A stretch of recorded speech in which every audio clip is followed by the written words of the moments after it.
Souvent, on parle du prophète sallallahu alayhi wa sallam, on parle de son message, on parle du personnage, mais on ne parle pas de la personne. Or, la personne même du prophète sallallahu alayhi wa sallam, elle est porteuse d'enseignement, elle est porteuse aussi d'un message. Lequel message de l'islam qui n'est pas seulement destiné à une époque précise, à un peuple précis, à un moment précis, mais il dépasse tout cela. Il est atemporel et aspatial. Et c'est pour cette raison que je voulais rappeler ce message-là, dont toute l'humanité est aujourd'hui assoif et avide de le connaître, à travers les premiers versets de la sourate Le Très-Haut, laquelle sourate nous montre quels sont les préalables. Les préalables à cela sont de glorifier, comme il est dit dans le verset, glorifie le nom de ton Seigneur, hein, qui a créé le Très-Haut, qui a créé et mis dans la meilleure disposition, et il a déterminé et guidé. Donc la beauté du message de l'islam vient à travers cette guidée qu'il contient et cette miséricorde qu'il contient. Guidée et miséricorde qui n'est pas seulement destinée aux musulmans, et c'est pour ça qu'ils doivent la partager, mais les grâces, la bonté, la miséricorde d'Allah, elle est pour toute l'humanité. Elle est aussi à travers ce message, hein, ce dessein pour lequel Allah a créé l'homme. Ainsi, Allah, donc, dans les premiers versets de cette sourate, on s'arrête sur 4 mots. À savoir qu'Allah nous parle de la création. En nous parlant de la création, glorifie le nom de ton Seigneur, le Très-Haut qui a créé. En parlant de la création, cela est très important, car Allah Ta'ala nous rappelle que l'homme ne vient pas de nulle part. L'homme n'est pas sur terre par hasard, mais c'est Allah qui l'a créé. Et en connaissant cela, et l'homme quand il sait d'où il vient et où il va, cela lui procure une certaine tranquillité, une certaine sérénité, car il sait d'où il vient et il sait où il va. De même qu'Allah Ta'ala, quand il parle de cette création, il est aussi question de la création du bien et du mal, que toute la création vient d'Allah. Ensuite vient le mot et a établi, fasawa, hein, et cette création dont Allah est à l'origine, elle est bien entendu belle. Elle est dans la meilleure des dispositions, que ce soit la nature, que ce soit les cieux, que ce soit l'homme en lui-même, Allah l'a créé dans la meilleure des postures. Et c'est pour cette raison qu'on doit méditer tout cela. Cette création qu'Allah subhanahu wa ta'ala, elle concerne aussi les termes des gens. Et ensuite, Allah ta'ala, elle parle de cette détermination, ce décret divin, hein, faqaddara, hein, qui est la détermination des termes et des subsistances. Et Allah aussi, après cela, nous parle de la guidée. Laquelle guidée, elle est volontaire, comme c'est le cas de l'homme, après avoir observé, après avoir constaté, il choisit librement et en toute volonté de se soumettre et de suivre les enseignements d'Allah, et toute la nature qui est de toutes les manières asservie et guidée par Allah dans le sens où il l'a créé. Et les chemins de cette guidée et les causes de cette guidée, Dieu merci, elles ne sont pas uniques, elles sont très nombreuses. Et c'est pour cette raison que dans le message coranique, on définit et on distingue 3 sortes de signes. Les signes qui sont dans le texte, les signes qui sont dans la personne elle-même et les signes qui sont dans la nature. Et c'est pour cette raison que certains, et notamment notre civilisation aujourd'hui, qui a atteint un grand niveau de technologie, d'invention, de maîtrise du matériel, seulement cela ne les a pas conduits tous à la foi, car il y a observation qui conduit à la foi et une observation qui ne conduit pas à la foi. Donc cette guidée dont Allah Ta'ala a accordé à l'homme, c'est cette guidée, elle vient par des préalables.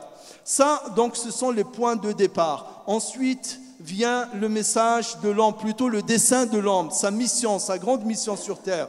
Cette grande mission, Allah la résume dans ce terme, quand Allah Ta'ala dit qu'il a créé l'homme afin que celui-ci adore Allah. Cette adoration qui est un terme général dans le sens où l'homme fait les actes et dit les paroles et suit les chemins qui plaisent et lui attire l'agrément d'Allah. Seulement, cette mission aussi, elle a ses piliers. Les piliers sont la foi, le savoir, l'agir, l'action et aussi le fait de se mettre en garde contre la dichotomie ou bien la division ou le partage entre l'acte et la science ou entre l'acte et la foi. Ainsi, donc Allah Ta'ala nous parle de l'iman, cette foi dont Allah nous dit que c'est cette foi qui est le synonyme d'une croyance ferme en les vérités qu'Allah a mis dans cet univers. Cette foi qui est fondée sur le savoir. Et le savoir, nous remarquerons qu'il est très important. En islam, le savoir, il corrige les idées. Et l'islam aussi guide, et le savoir, il guide l'homme, il lui montre le bon chemin et le prémunit et le protège des déviations et des dévoiements. C'est pour cela que quand on regarde le message du prophète sallallahu alayhi wa sallam et on regarde le message de Adam alayhi salam, on voit que la science, le savoir, elle est au début, elle est le fondement de tout. Ainsi, Allah s'adresse au prophète sallallahu alayhi wa sallam en lui disant « Lis au nom de ton Seigneur ». Donc le message du prophète commence par la lecture et le savoir. Et le message de Adam alayhi salam aussi commence par le savoir. Quand ton Seigneur est ton Seigneur, apprenant à Adam tous les noms.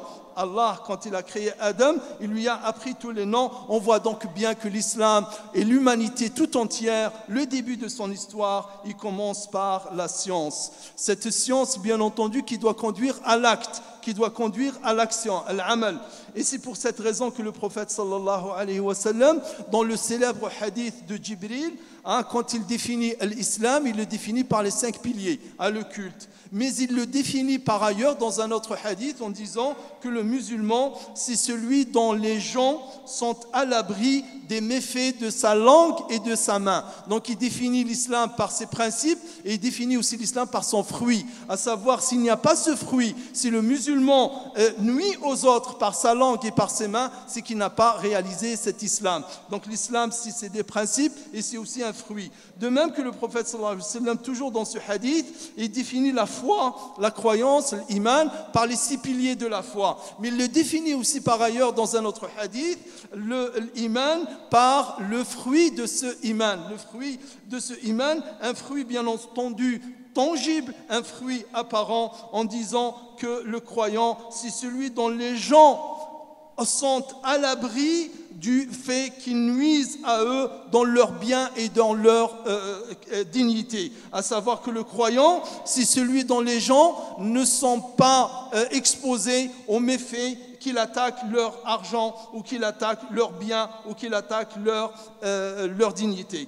Donc l'islam, c'est un fruit apparent et tangible, et l'iman aussi est un fruit apparent et tangible. Et le musulman ne peut être que l'un ou l'autre. Il y a 2 catégories pour le musulman. Soit il est savant, soit il est apprenant. Il n'y a pas une 3e catégorie, parce que la 3e catégorie, c'est quoi? C'est l'ignorant. Donc le musulman ne peut être que quelqu'un qui est savant ou quelqu'un qui est apprenant. Il ne peut pas être quelqu'un d'ignorant. Cette catégorie n'est pas celle du musulman. Et c'est pour cette raison qu'en regardant aujourd'hui l'islam et notre